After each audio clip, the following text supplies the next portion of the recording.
Okay, Mishlei 21.5, day 2. Machshavos charutz achla mosar v'chol atz achla machsor. The plans, right? So machshavos plan, actionable thoughts of the charutz, of the diligent, which only definition we saw of diligent in the meforshim is like zaris, right? You do stuff with alacrity, whatever that is. Achla mosar is only for benefit or only for superiority. We said that we thought that mosar means excess, but I think that is how Chazal use it. But I guess that's not how it's used in Tanakh. So it either means benefit, like just good stuff, or it means superiority of like rank, like umosar ha'adam min ha'hima ayin, like man's superiority over the animal.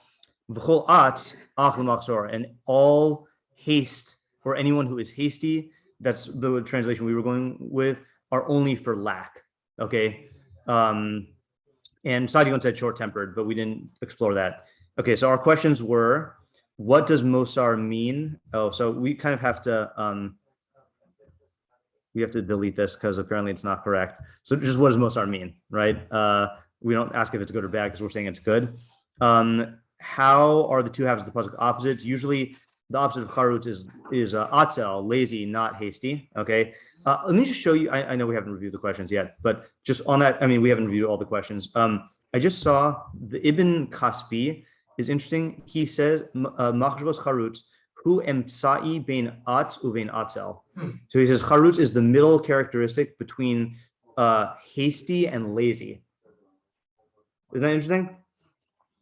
Right. So like, I don't usually think of those three being on one spectrum, but I guess lazy is absolute inaction, and atz is action, like quick action, and then charutz is like effective action, which is not inaction, but it's also not like too quick. I feel like that's almost like a translation thing. That's why I'm mentioning it now. Okay, then we said, what does lemachsor mean? What does it mean? Like, what is lacking? Why only? We said that seems like either a hyperbole, which is unusual for Mishlei to go out of its way to do hyperbole, because usually Mishlei just talks in absolutes anyway. But it sounds like it's saying you will only benefit from being a charutz, and you will only lose from being an atz, and that we have to understand how that's true, or whether that's true. What does atz mean? What does charutz mean? Those are the main questions. What are machshavos in this context? Is it all machshavos, or is it a specific type? What does it mean when it says it's lemosar, that the machshavos are lemosar as opposed to actions? Why? So is the second half saying that the machshavos of the atz are lemachsor, or is it saying that everything about him is a machsor? Meaning, do you have to add in the word machshava here, or is it just which we said is mashma, or do you just say that his entire being is lemachsor? Okay, which is if you take it literally. What's the chiddush in the second half? Is this puzzle connected to yesterday's, and who's the audience? All right. So what did we say yesterday? Quick review. Yeah, Ariel said. Do you remember what he said? Something about learning, right? Yeah, he was applying it to learning, and he was saying, "Oh yeah." So I can't remember the way he said it, but I remember the way I conceptualized it, which is basically like, you want to gain as much as possible, and there is this feeling of the Toys R Us shopping spree, right? Of just like just hurriedly like putting stuff into your Chachma shopping cart, and that's really not going to go so well. Really, if you were to stop and then be diligent about it, of like making sure you're getting Chachma efficiently, not quickly necessarily, you're going to actually gain more in the long run, both in terms of what you get and your ability to get stuff in the future, So that was with learning. And I think this is true for other stuff also, that's probably what we're going to do today.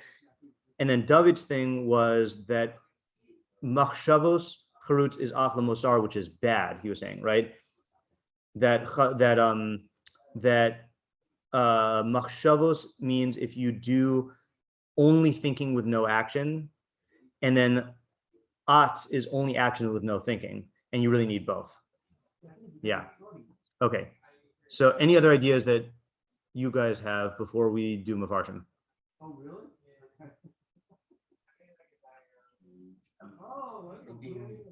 We're still going to be on the fence whether it's positive or negative thing when we're talking about the plans of the diligence. Right. So just to clarify that is that we are on the fence about whether to say it's positive or negative for the first half, but I'm fairly like we can do that. I'm pretty sure based on what we saw about the word Mozart and Tanakh that it's only positive, but I'm fine doing like negative. Yeah. I have an idea. Oh, hold on a second. Ellie's just Sure. finishing. Yeah. Yeah, and I mean, it would make more sense positive to compare it to. Right. Right. Okay. Yeah. Sorry, Isaiah. Oh, well, I noticed, like, I think this is pretty maybe simple, but maybe it's saying like the machshavos, the plans, like the thought out action that the hearts, like a diligent person, intends to do before they do it, brings them abundance, it brings them, good things. Yeah. And but he doesn't plan anything. That's why it doesn't say machshavos in the second half. Oh, that's good. Well, That's good reason not to say machshavos. Yeah. And so he just rushes into trying to do whatever he's trying to do. It doesn't plan it out. And so it's not that he just accomplishes it, it's that he fails. The other guy gets more than what you thought, like more than what he planned to get from it. Not sure what that is. Yeah. But the second guy, he doesn't achieve what he tried to get out to. Yeah. Okay, that's actually very good. So that allows us to say that the subject of the second half is machshavos, but it's lack of machshavos, which is why it doesn't say machshavos there, right? Okay, so this actually reminds me of a Richard Feynman anecdote, but I actually want to pair it with Rabbeinu Yonah. Okay, so let's do Rabbeinu Yonah first.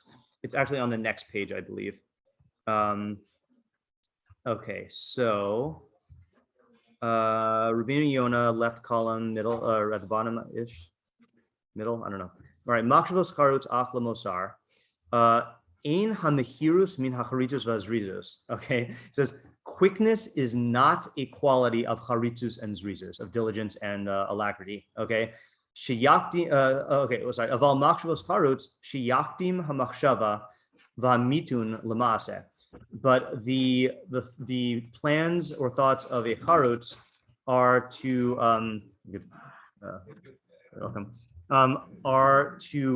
proceed with to make thinking come before and deliberation come before action. Whom ikar zrizus. That's the essence of zrizus. Okay. The alpha. Now this is the line that opened it up for me. The alpha pishi vatel miktsas sha'osav lachshov machshavos. How would you translate that phrase? Alpha pishi vatel miktsas sha'osav lachshov machshavos. It takes some time to make the plan. Hold on just a second, Isaiah. Yeah. Even if this like nullifies your what was the last word? Thoughts? Yeah, plans, thoughts. Yeah, I guess like it like kind of destroys like your. Yeah. Sorry, hold on a second. Can we help you? Yes. I come and take my key, my son key. Oh, you're Yaakov deputized, right?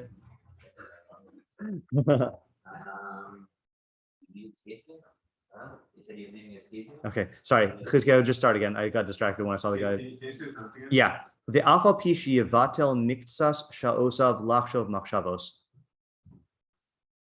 Oh, okay. I might have just heard one of the words. I was thinking like that, like messes up your ability to like perceive properly. Okay, yeah. Like So here's the thing. So yavatel usually means to like negate or to mess up. Yeah. But what's the? I think there's a different usage of yavatel here. So what do you mean when we say like bittel's wasting time, right? We don't mean negating time, right? That doesn't make any sense. Wasting time. So this is the key line. Even though he's wasting time thinking thoughts, and Rabbeinu Yonah, when he writes this, put down his quill and went like this. Okay, like even though he's wasting time. Okay, the only thing you missed was me translating this line. So even though he's wasting some time thinking, making plans, you will always find gain in this midah. Okay. Do they have an actual way of actually doing the quotation mark? I don't think so. It is funny though that there are people who use that. Like I think even in the Rishonim, like people will. I don't know what you call that. Like there must be a name for in English when you like in. Yeah, I mean it's like sarcasm or it's like irony, but yeah, I'm not sure. And any quick person is only for lack. which means he will his actions will be subject to unfortunate chance occurrences. I think that's what he means by mikra. Like the authors of Musar say, and that's quoting from that book Mivchar HaPninim, the book of Proverbs that I mentioned. Kipri kol mehirus charata. The fruit of all haste is regret. That's a nice, elegant quote. Okay, is regret. Yeah. So let me just say that again, all in English, and then you tell me what you think Rabbeinu Yonah is saying. So he says, quickness or speed is not a quality of diligence and alacrity, but the plans of the diligent person, the makshvos hacharutz, is that he precedes his action with planning and deliberation. That is the essence of alacrity. And even though a person will waste some time making plans, he will always find benefit with this midah. But anyone who is hasty is only going to be for loss, because he's going to suffer chance occurrences that'll be bad. As the authors of Musar say, that the fruit of all haste is regret. So what is his idea? And I'll give you a hint, I think. Think about the audience of the pasuk. And I don't think this is entirely unrelated to what we said yesterday, but I do think it's a slightly different angle. What was it? The things that being hasty is regrets, like being anti-lazy. Okay, so you could take that. Ambitious guys, is why like the really, what was it earlier, like the really ambitious dude who's like rushing to, what was the word? I know what you're talking about. You're not talking about our pasuk, are you? You're talking about yesterday's. Well, yesterday this is the same pasuk. Well, that line though, not like that the one word. Yeah. Oh, from a couple days before that, the Yeah, what was it? It was near Rishayim, no, sorry. Rachav Lev. The one yeah, it was yesterday. Yeah, yesterday's pasuk. Yeah. Well, it was like the first word, and we were saying like, oh, is it talking about something ambitious or whatever? Yeah. I'm getting confused. And we were talking about like the efficiency. It's blending together. Was like, Yeah. You know, you gave your whole analogy. Yeah. Yeah. Right. Yeah, that was from 2 days ago, and that was ruin. You something you said, right, about ambition, like you're forward-looking, but like you're trying to go higher than you're able to do, something like that. Is that what you're talking about? Maybe you were talking about yesterday. I don't know. I thought I was talking about like we had the guy who's like two bad things that we're asking. Is it one good and one's bad? Yeah. And That is the puzzle we're doing. Yeah. Yeah. Yeah. Okay, all right. So one of them was like kind of this ambitious person. Yeah. Right? Like, and so we were kind of talking about like, well, he's like getting a little bit too, you know, he's being inefficient on like he's learning all so much, but he's not actually taking the time to like do some like review on Right. like that. You know, just Right. continuing to move forward. Yeah. Could that not be That could definitely be it. Yeah. I had a slightly different angle, which that might fit into. But when I say it, tell me if you think it's the same thing or not. Yaga, what were you saying though? A person might think that since hasty is going the opposite of laziness, Yeah. that they're being like industrious by being hasty. Okay. Right. Yeah. So that's what I was thinking, is that just the way Rabbeinu Yonah says it, he's refuting a havamina. He's saying, don't think that quickness means like efficient, you know, and it's interesting type of mistake that people have. I feel like this is a universal mistake in midos, that a person will take the externals of the midah and they'll mistake that for the midah itself, you know, meaning like they'll so in this case, like it happens to be that people who are efficient tend to be quick, but if you mistake quickness for efficiency, then you're missing the essence of the midah. You know, it's that they are quick because they found the most chachma-based ways to do things, and over time they're cutting out all excess. You know, so it's latching onto an accident and then thinking it's the essence. The fruit of being efficient, not how to become efficient. Yeah, exactly. Yeah. Well, what's the funny thing? Oh, okay. Yeah. So I think that's the audience he's talking to, someone who wants to be efficient. Okay. But is mistaking what efficiency is, you know, which is, I think, different. You could definitely take it as the way you were taking it, which is someone who is lazy, you know, and this is telling him to be efficient. I think this is someone who wants to be efficient, but just has a mistake about what efficiency is, you know. Okay, then he says, so that's addressing a different hafamina, which is if I sit here thinking I'm wasting time and I'm not being efficient. In other words, he mistakes inaction as being antithetical to efficiency, when in reality, it's true that you're not engaging in actions right now, but you are engaging in planning and thinking, and that's going to make you more efficient when you actually like act. Yeah. Oh, so then that kind of goes back to people's force, why like so the kind of evil thoughts or whatever the characteristics of someone's Ramata. Yeah. Say, well, okay, if we're gonna say it can be a good way, Yeah. it's that it does something. You're not just sitting there. Then you have to say both ways, and also someone who's like planning for evil, they're doing something. Like it's doing something. Right. That's interesting. That's an interesting thing of thinking about it in the combo, because the greatest Roshaim are very efficient. Right. You know, right. Yeah. I want to come back to that in a little while to compare to the last puzzle. I just want to supplement this with an anecdote here. So for those who don't know, Richard Feynman is the Nobel Prize winning physicist who lived around the corner when he was a kid. All he knew is that he peed upside down. It wasn't gravity based. I thought he ate upside down. He peed upside down also. Yeah. That's right. Not as a regular thing, as an experiment. He didn't do this like. Just handstand and pee against the wall. That's funny. One-handed handstand. That story is whoever has the story right. It's in Surely You're Joking. Everyone should read Surely You're Joking, Mr. Feynman, if you want something that's light and entertaining reading, but also has chachma in it. Amazing stories. Okay, so I'm just going to read this. I think this is a short story. This is from that. Yeah, this is the PDF version of it. So he says, so the name of the story is He Fixes Radios by Thinking. Okay. When I was about 11 or 12, I set up a lab in my house. It consisted of an old wooden packing box that I put shelves in. I had a heater and I'd put in fat and cook French fried potatoes all the time. I also had a storage battery and a lamp tank. All right, let me just, so he talks about how he learned about fixing stuff, like tinkering around. Okay, fine. And he tells us about all his adventures. Okay, and then he basically started like a little business to fix radios for people. Okay, hold on a second here. Okay, here we go. Yeah, so he says, hold on. Oh yeah, this is probably it. Wait, no. Yeah, here we go. One job was really sensational. I was working for a time for a printer, and a man who knew that printer knew I was trying to get jobs fixing radios. He sent a fellow around to the print shop to pick me up. This guy is obviously poor. His car is a complete wreck. And we go to his house, which is in a cheap part of town. On the way, I said, "What's the trouble with the radio?" He says, "When I turn it on, it makes a noise. And after a while, the noise stops and everything's all right. But I don't like the noise at the beginning." I think to myself, what the hell? If he hasn't gotten money, you'd think he could stand a little noise for a while. And all that time on the way to his house, he's thinking things like, "Do you know anything about radios? How do you know about radios? You're just a little boy." He's putting me down the whole way. And I'm thinking, so what's the matter with him? So it makes a little noise.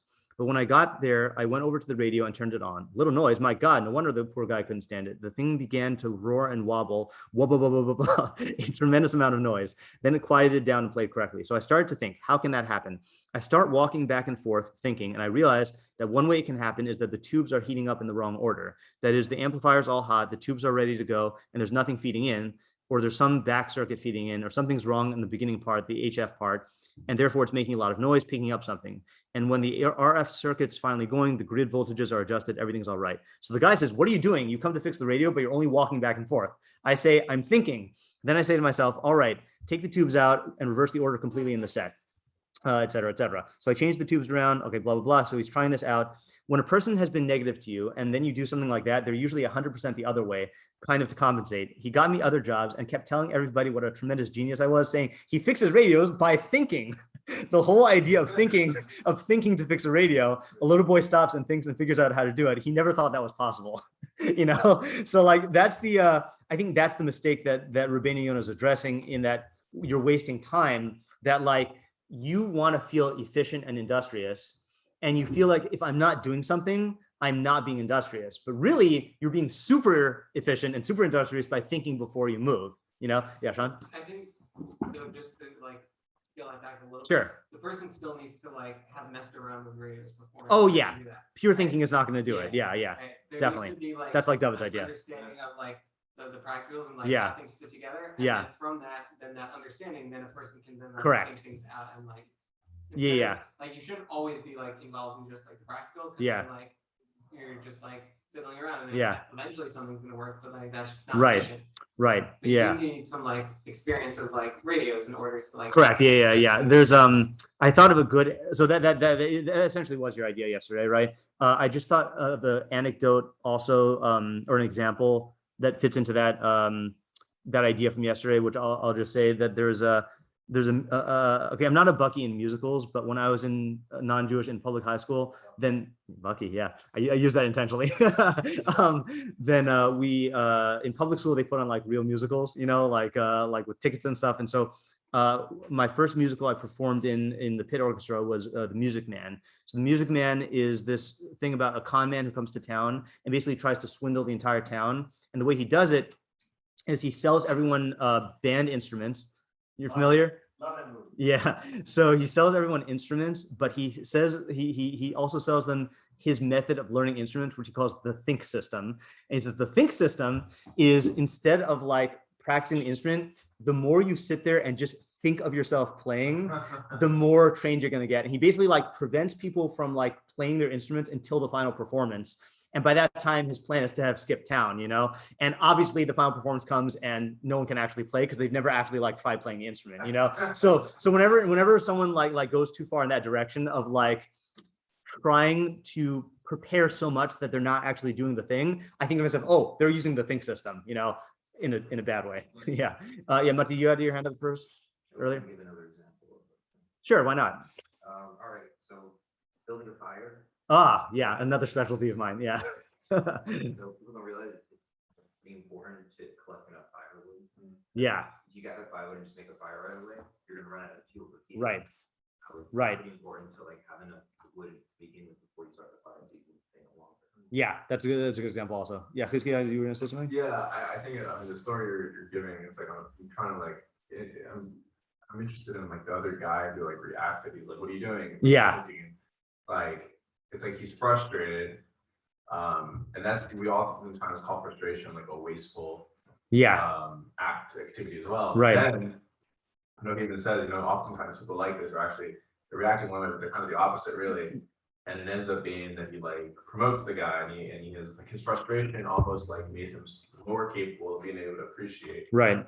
based off of the surprise of like what he did. Right. So there was a certain like prep time even that went in, even through his frustration. Yeah. Like I don't know. I think I wonder like how far, if in the pasuk that was even considered, like other qualities like that. Yeah, I do think it is considered because of his statement that even though you waste some time thinking, that I think that is addressing the same type of person who would be surprised at how productive it can be to pause before you act, and I think that when you see, like, I'll give you another example, like in again, I'm just going back to my hobby of with Magic the Gathering, that you see that there are pros who play and they will spend a lot of time thinking before they make any moves, and like there is a certain impatience that I feel sometimes of like it's clear what you should do, and sometimes they'll even get to that point where they do what I think that they should do, but clearly it's a different result. Like they've thought it through. And then when you see the results of it and you have that feeling of surprise, you should take that emotion and bottle it up and say, see, this is what you get from thinking before you act, and like harness that to be like, I want to have like these superpowers of being super effective. And in order to do that, I have to stop and think, Right. Right. Yeah. Yeah. There's a joke that programmers sometimes say, which is a week of coding can save you an hour of thinking. Yeah, that's a good example. Oh, so this brings me to my next point in the Rabbeinu Yonah. Yeah, were you asking if that's the thing he was thinking of? I know, I was thinking the same thing. I think this allows us to explain the use of the word only in the pasuk, okay? Which is that unless, okay, let me actually back up for a second. There's only one exception to this about when you shouldn't stop and think. No, you should definitely stop and think before you do a mitzvah. Things are very timely. Yeah, when it's a very time sensitive thing where waiting can actually result in like a lot of damage. So they're like again, like I think I quoted this earlier, but my dad was a doctor and he said that like the if you're in an emergency situation in the operating room, so the best thing you could do is make the right decision. the second best thing you could do is make the wrong decision, and the worst thing you can do is not make any decision. Like there are certain things where acting on instinct is going to be on the whole better than just not doing anything at all. So that's the one exception. So that exception aside, I think what Rabbeinu Yonah is saying is like, deliberation is only going to be good. If you're not in an emergency situation, deliberation is only going to be good. Like you're not going to get anything bad from it. The only thing that could come from it is being more certain that your decision is right, or finding more angles to like gain benefit, or something like that. So you should think to yourself, like, if I have a temptation to act now, but it's not a time sensitive situation, I can only stand to gain from waiting and thinking a little bit before I act, And then similarly on the other side, that unless it's a time sensitive situation, then acting in haste at best will be the same result, but more often it'll be even worse. So like, you should just stop and wait no matter what, and think for a second, even one beat, even a pause, before you act. Yeah. Yeah, sure. Yeah. So in tennis, Yeah. there's like this crazy rapid like transition between both of those things. Yeah. And then acting immediately in a certain situation. So they say that like the serve that you're like returning so fast that the average, like, nobody could actually just on off calculation alone, Right. because your thoughts are too slow. Right. So the question is, how do they do it? Yeah. It's because these guys at the level they're competing, to them, they're treating this or related to it like if it's a life or death situation. Yeah. And when you do that, like, there is more of a, call it muscle memory, which isn't exactly a real thing, but that process, you're bypassing the whole, like, the thinking aspect of it, and you're relying on something much more primal to hit it. Because, but the moment you do that, the moment you hit, you have the second and a half, to reposition yourself, look at the guy's body, which is partly still that like emotional, like, okay, there's an instinctual part of, I can tell where he's more or less going to go. Yeah. Prepare so that I can get immediately right back into instinctual. And so that's a good thing. And I'm going to make the comment that either David or Isaac wants to make, but I'll say it. I'll say it in their name. Is that there's this great book called Thinking Fast and Slow by Daniel Kahneman and Amos Tversky. Okay, which is about the two ways of thinking that people use, which have different types of efficiency depending on like what is called for, that will deal with that phenomenon. And it's funny because like the listeners talk about it so much that I've like wanted to read it. But you know how when someone like overhypes a movie and like you don't want to watch it, so I'm reading a book about them writing the book. And like, so it's like getting in the back door to like so I was going to say one more thing. What did you say that reminded me of this? What was your example? Tennis and life and death. Yeah. Had a good example. Don't remember. Like a martial arts thing or what? Don't remember. Yeah, it'll come to me probably, or it won't. Yeah. What about the opposite problem, like we were talking about, when you get analysis paralysis? Right. So when does that become a concern? That's a good question. Analysis paralysis. Yeah. I mean, I think we already kind of said it, like you in an emergency situation. I think everything eventually, if you actually want something, if you do something, and there's built into it a point of, if you wait too long to do it, then it's like, so it depends on things. But like, so in my world, for me, like, I have to consider doing things like making a buy, like on some asset. Right? So like, there's always this question of like looking at a chart. I mean, like, okay, well, it just pushed up like last night, or maybe this week it's a little expensive, maybe I'll wait. But there's a little bit of a guessing aspect to it, which is like, what if I wait and it just keeps going up without me? Right. Then I'm stuck waiting. And so I have to kind of make a decision to say, all right, I'm willing to buy right now, knowing that it might very well go down and I'll be in temporary loss. I haven't actualized. But overall, I know that since it's going to go up, it makes more sense to make the decision now, where I'm going to be in a bigger opportunity loss. Forward. And so there's kind of that, like, I know that if I sit too long in my hands, I'm definitely right. So there are, I see your hand, Ellie. There are certain cases where you can tell that the decision paralysis is bad because the longer you wait, then the more you stand to lose, or the more factors change. Are you asking though about when you're not in a situation like that, right? Like, how do you know when you're being deliberate, and how do you know when you're just a victim of decision paralysis? Yeah, that's a good question. Experiencing, sometimes you don't know. Right. Yeah. If you don't have those like factors, then that's the whole reason. Right. But so I think, okay, I don't know if this is a full answer, but like I found many times, like, oh, and this comes from mostly from time when I would see this most regularly is when my students in Shalhevet would be making their final decisions about what seminary to go to, you know, and sometimes, and they would be in like this decision paralysis thing. And like, sometimes I'd be like, what are you waiting for? Like, what are you expecting is going to change in the next week? You know, so there's a point where like you are still doing the investigation, you're still accumulating facts, and you need more time to accumulate more facts. And then there's also situations where your emotions are really hyped up and you need to wait for the dust to settle. But sometimes you find yourself where, what am I waiting for? There's no new facts that I'm expecting. There's no reason to assume that there are new facts that are going to change stuff. And I've already thought it through. I'm just kind of hoping that the decision will be automatically made for me, or I'm just kind of hoping that like the answer will reveal itself.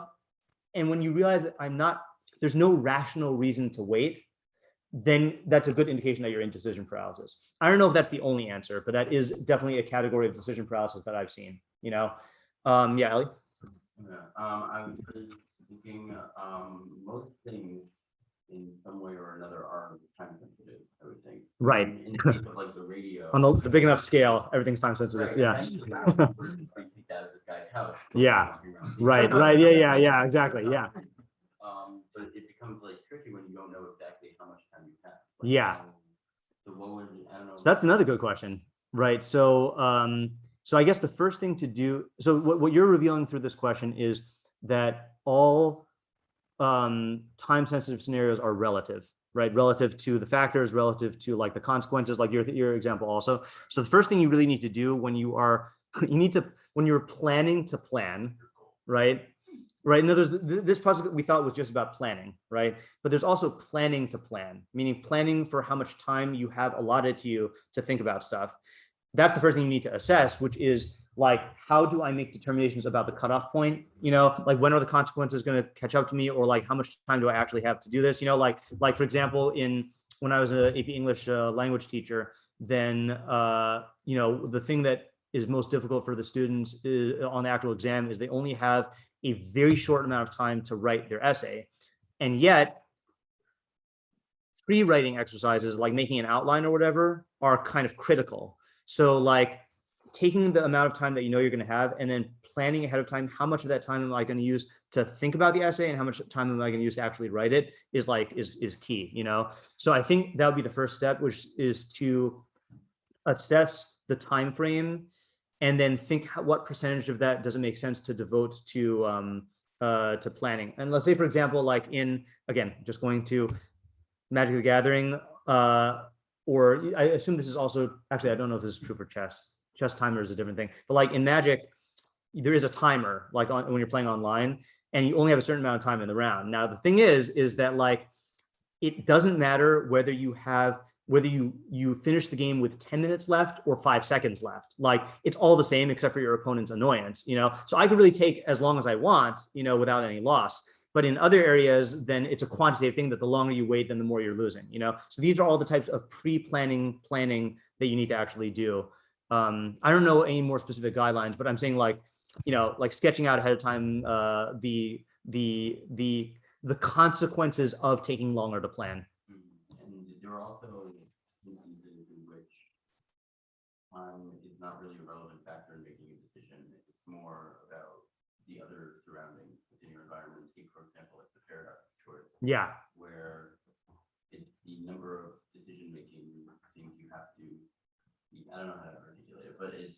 Yeah, no, I'm just smiling because I have this problem every time I buy toothpaste. Like I'm in CVS and there's just infinite toothpaste, you know. For the ones 10 out of 10 dentists recommend. Yeah, I think they all say that now, but yeah. Oh, none of them do. Yeah. Oh, no, yeah. So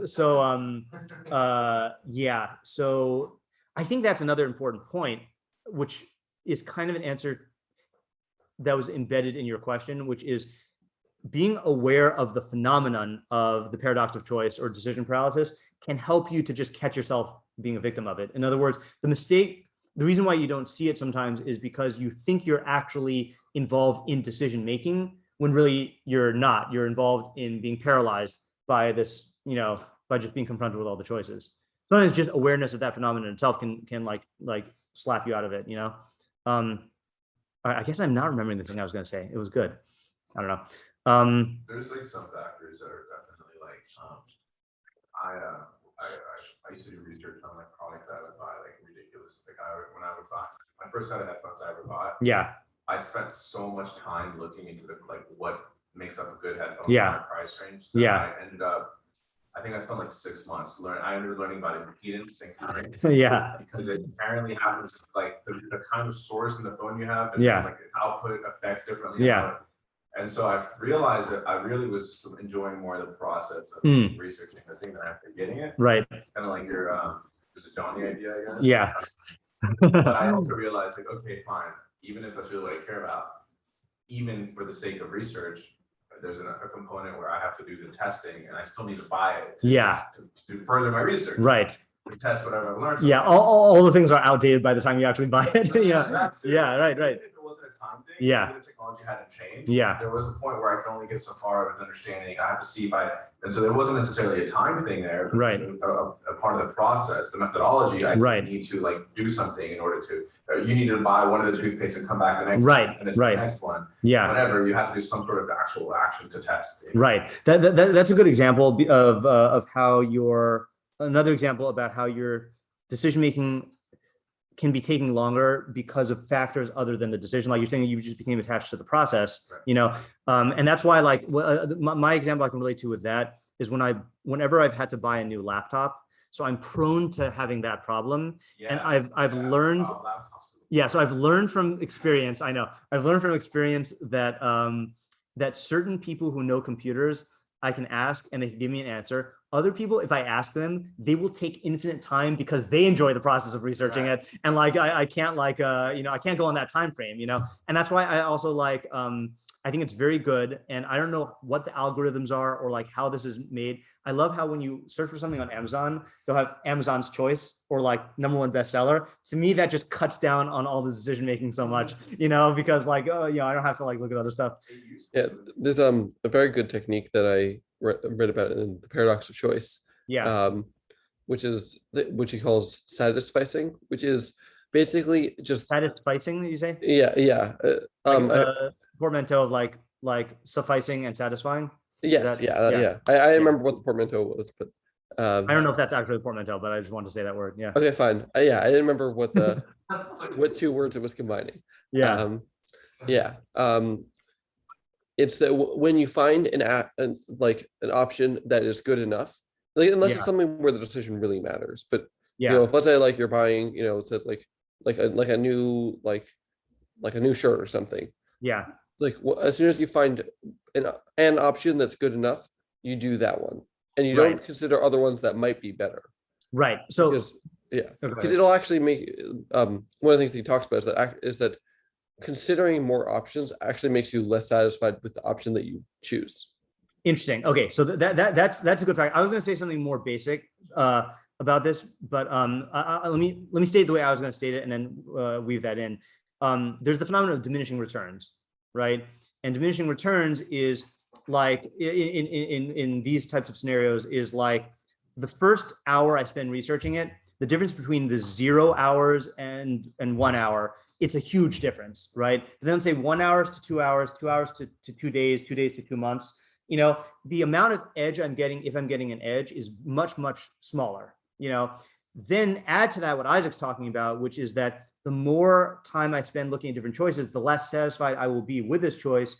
I don't know how much of that is tied to like the equivalent of like FOMO about objects, about like, like any little dissatisfying thing that I have about this, I'm going to be like, I should have gotten the other one. I shouldn't have gotten the, like you're going to regret it. Whereas if you find the thing that's good enough and you immediately get it, then like you don't have that fantasy grass is greener on the other side comparison to like make you dissatisfied about what you've chosen, There's that like plus like let's say you're like, oh, like the other one had like an extra headphone jack or something, it's like and then when you like you'll like add new category, categories of qualities that like, you know, and like they're not all, there's not going to be an option that's the best in every single possible category. Right. That's another good realization as well. Yeah. I think that's the other. I'll go back to you in a second with the decision paralysis. I think part of what can contribute to decision paralysis is if I just make the right decision, then I'll get all the good things. And it's a denial of the fact that there are pros and cons to everything. And you think that by waiting, like one of the options is going to be gleaming of like, oh, this is the best thing, you know, like, or this is the entirely good thing. Yeah, Ali, what were you saying?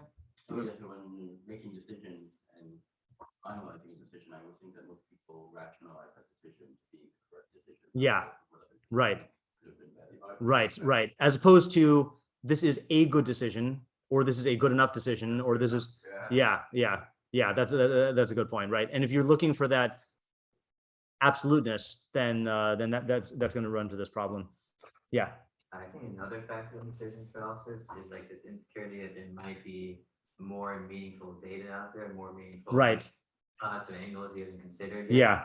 And then like if I just wait longer and like talk to the next person, right, signs to come, that's going to change everything. Exactly. Now that's where I would definitely agree with what Chizkiyahu initially said, is that there's a certain amount of intuition and experience you have of like how reasonable, like it's true. There is always the possibility that more data will come out, or that you'll meet someone who's going to change your perspective. But the question is like, how have you reasonably exhausted the number of you know, the number of avenues that are at your disposal right now, you know, and like and are, in other words, do you know that there are other causes of new data and other people you could talk to, or is it just like this vain hope of maybe someone will like swoop out of the sky and tell me some like secret that will change my decision perspective, you know, like it's just not gonna, or you know, I'll say it's funny when I say that, but I feel like people do have that when they're buying stuff online of like, maybe if I go through all the reviews that exist on this product, I'll find one customer who like says something that no one else said, and like that will change my whole decision.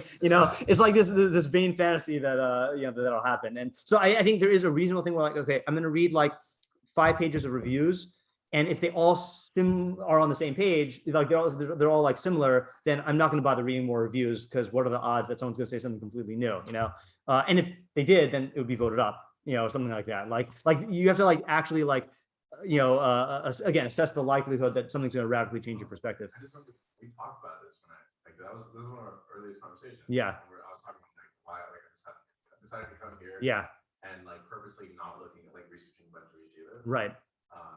I just felt like, okay, no, I overall this is an environmental decision more than, I'm not an expert on yeshivas. Yeah. But I know where I feel comfortable. And right. That was enough for me. Yeah, that's good. And that also actually, we don't have time to go into this right now, but the Ralbag, remember on the last pasuk, he said, people who go into thinking about areas that are beyond their intellect. So he ties this to that in learning, like Ariel said. And he's saying that you have to know the limits of your expertise. Right. And like, oh, this is my new system for remembering to summarize. Knowing what's beyond your expertise. And like you're saying, like if you were an expert in yeshivas, then you could look at all of them and make the best choice. But given the fact that that's a limitation, so then you have to like, yeah. I also have to go in 1 minute, but I'm going to start trying to do this of the alarm 1 minute before we end to remind me to review. So Rabbeinu Yonah, the idea is basically that the audience is someone who wants to be efficient, but he's mistaking quickness for efficiency, and he's mistaking inaction for inefficiency, right? In other words, both of those are superficial features of efficiency, that they do things quickly and that they act, but that's not the essence of efficiency. The essence of efficiency, oh, sorry. And this is reminding me of the appointment that I have, which is why I also have to leave. That has nothing to do with Mishlei. Yeah. And so you have to realize that being quick is not the same as being efficient. Being efficient is thinking of using chachma to find the best way to do things. And then inaction is not equal to being inefficient if you're using that time to plan. So you're not wasting time, you know? And then we talked about decision paralysis stuff and everything like that. Yeah. Okay, good. All right, good pasuk. It's like Noah and